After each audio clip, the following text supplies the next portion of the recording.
നിങ്ങൾ സ്വരമുയർത്തി സംസാരിക്കുന്ന ആളാണോ? അത് ഭാര്യയോടായിക്കോട്ടെ, ഭർത്താവിനോടായിക്കോട്ടെ, കുട്ടികളോടായിക്കോട്ടെ, ആരോടുമായിക്കോട്ടെ. എന്തിനാണ് സ്വരമുയർത്തി സംസാരിക്കുന്നത്? അവർ കൂടുതൽ ശ്രദ്ധിക്കാനാണോ? അതോ അനുസരിക്കാനോ? അതോ അംഗീകരിക്കാനാണോ? നിങ്ങളൊന്ന് ആലോചിച്ച് നോക്ക്.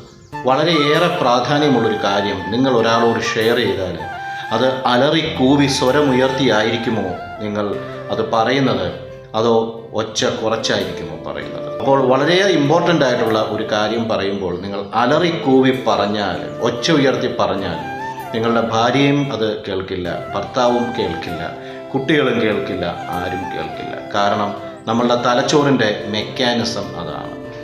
ഉയർന്ന ഒച്ചയിൽ വരുന്ന സാധനത്തിനെ റെസിസ്റ്റ് ചെയ്യുക, റിജക്റ്റ് ചെയ്യുക എന്നൊരു മെക്കാനിസം നമ്മുടെ ബ്രെയിനിലുണ്ട്. പിന്നെ നമ്മൾ സ്വരം ഉയർത്തുന്നതും നമുക്ക് ദേഷ്യം വരുന്നതും നമ്മുടെ ബോഡി ലാംഗ്വേജ് മാറുന്നതും ഇതെല്ലാം നമ്മുടെ ഫ്രസ്ട്രേഷൻസ് കാരണമാണ്, നിരാശകൾ കാരണമാണ്, നമ്മുടെ ജീവിതത്തിൽ നമുക്ക് സംഭവിച്ച പരാജയങ്ങൾ കാരണമാണ്.